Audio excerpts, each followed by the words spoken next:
In the heart of an ancient land, nestled by a winding river, lay the peaceful village of Okunai. Life here was simple, guided by the rhythm of nature and the whispers of old legends. The river, a silver serpent, was their lifeblood, providing sustenance and solace. But near the forest's edge, an ancient, moss-covered well held a deeper, darker secret. Elders spoke of a pact, a dead ode to the river god, a guardian of these waters. Carvings on the well hinted at its age and the power it contained, a silent warning. The elders believed the well was not just a well but a doorway to the spirits' world, a doorway to the world of water spirits. And beneath that silent water, something listened. So the villagers followed one rule. No one was allowed near the well after sunset. For generations, the rule was obeyed. Until the night everything changed. The night the village disappeared. One fateful night, the sky turned black,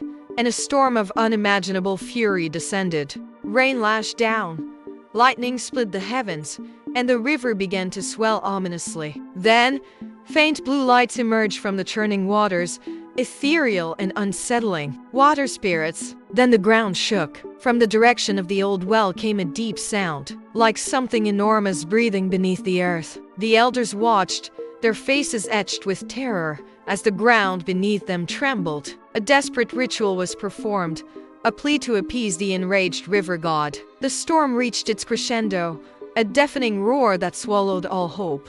When morning broke, an eerie silence hung over an empty, devastated landscape. The well, now isolated, seemed to guard a secret from the vanished village. The entire village was gone. Not destroyed, not burned, just gone. Houses, farms, animals, everything had vanished overnight. All that remained was the river and the old well. 20 years later, the story of Okunai became nothing more than a strange legend told by travelers. Some said the village had been cursed. Others believed the river spirits had taken it. But no one truly knew, except for one woman. Her name was Amina. Amina, a kind and hardworking woman, lived a quiet life despite her strength.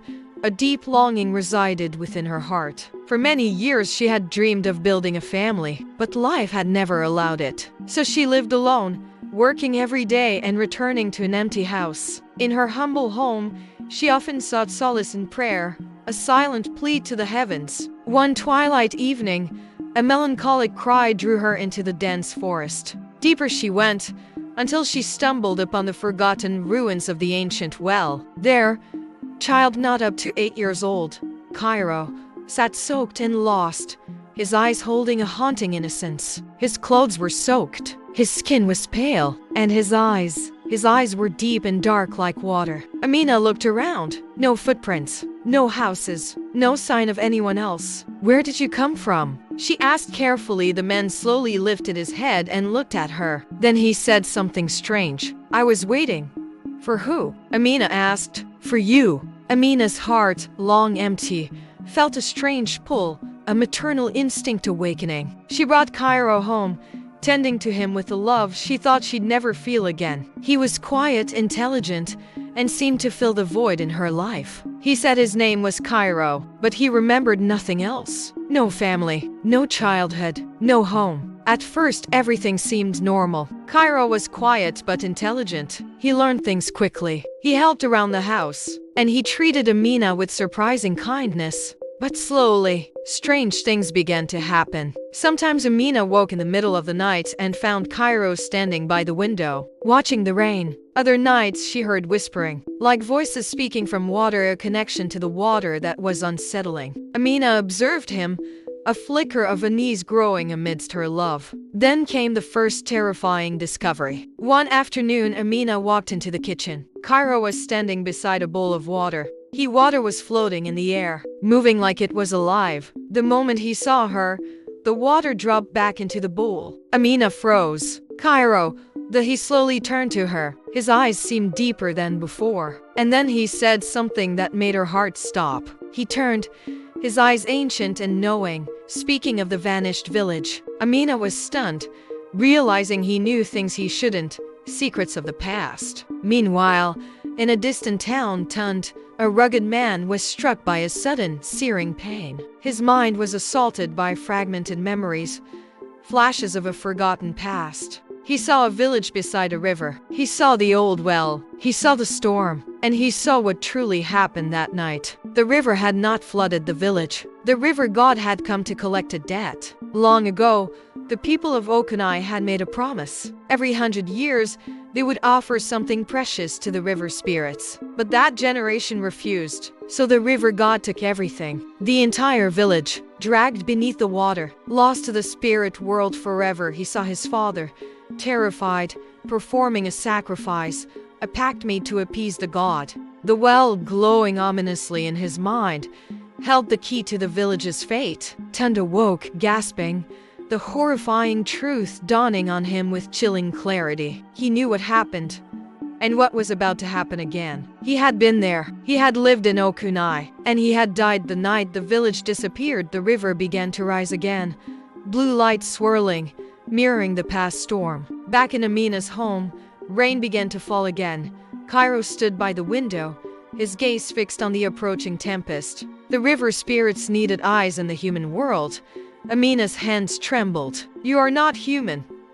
Cairo slowly shook his head. No, at that moment thunder roared across the sky. From the flooded river, the colossal shadow of the river god began to rise. The river began to glow again. Blue lights moved beneath the surface. The water spirits had returned, and this time, they were coming for him. Cairo turned to Amina. For the first time since she met him, he looked afraid. "If they take me back," he said, "the river will rise again. The world above and the world below cannot stay connected." Amina realized the terrible truth. The boy she had saved, the boy she had given a home, was the key between two worlds. Then Cairo asked one final question. "Amina, will you protect me?" Outside, the river began to roar. Water spirits rose from the depths, and deep beneath the well, something ancient opened its eyes. Suddenly a deep sound echoed through the night. Not thunder, not wind, something deeper, something ancient. It came from the direction of the forest, from the place where the old well stood. The ground began to vibrate. Water spilled from the jars in Amina's kitchen. Cairo's voice became quiet. "The well is opening." Outside, the river burst over its banks. Water rushed through the empty roads like a living creature. And inside that rushing water, shapes began to rise. Tall figures made of flowing blue light. The water spirits. They moved silently toward the forest, toward the well. Tun suddenly jumped out of bed. Another memory had hit him. Villagers had built the well for one reason. Not to worship the river, but to hold something inside it. Something they feared. Something the river god had left behind long ago. And now, that thing was waking up. He warned of the creature in the well, the ancient debt, the impending doom. The well erupted with black water, and a shadowy creature with hollow eyes appeared. At the same moment, Cairo suddenly felt weak. He looked at Amina with a sad smile, and told her they were calling him. "Who is?" "The spirits." "And something else?" His eyes slowly opened, but they no longer looked like a child's. They looked ancient. "Mother." "What?" Amina said desperately. The boy pointed toward the forest. "To stop the river, the well must be closed." He was the lock for the creature, the key to sealing the ancient evil. Lightning tore across the sky, and for one brief moment, Amina saw something standing far in the distance. At the edge of the forest, a massive shadow, tall as a tree, its body made of swirling water and darkness, watching the village, waiting. Cairo's voice became a whisper. "The river god has come."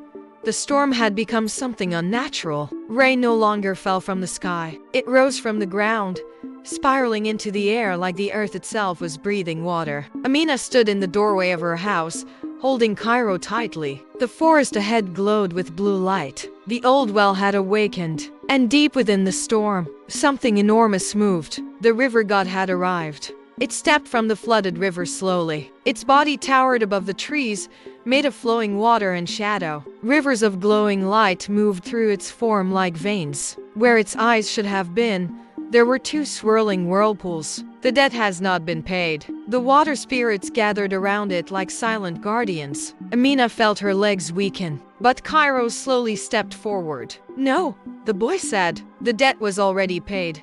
The river god turned its ancient gaze toward him. "The village was taken." "That was not the debt," Cairo replied. Far away, Tun was running through the forest. The memories were clearer now. He remembered everything. He had not just lived in the village. He had been one of the elders, and he had helped make the decision that doomed everyone. 20 years ago, the villagers discovered something terrifying. The well was not a prison. It was a seal placed there by the river god to contain something even older. But the villagers were greedy. They believed they could capture the river god itself and control the river forever. So they performed a forbidden ritual. They opened the well, and something escaped. Something that should never have entered the human world. Back at the well, the storm became violent. Water rose from the ground and twisted into the air like living snakes. Cairo stood before the river god. Amina ran toward him. "No, you're just a child." The boy looked at her gently. "For you, I was." Amina froze. "What does that mean?" Cairo pointed toward the well. The thing the villagers released that night was not a spirit. It was a wanderer between worlds. A creature that steals lives and hides inside them. Amina's heart began to race. Then she remembered something strange. The night she found Cairo, there had been no footprints, no parents, no sound except crying beside the well. Tun burst into the clearing. He screamed the truth. The creature takes the form of children. Everyone turned toward him. Cairo slowly looked at the well, then at Amina, and finally, he smiled sadly. "Yes." Amina's voice shook. "Cairo." The boy stepped back. "I was not sent by the river spirits. I was not created by the river god. I came from the well."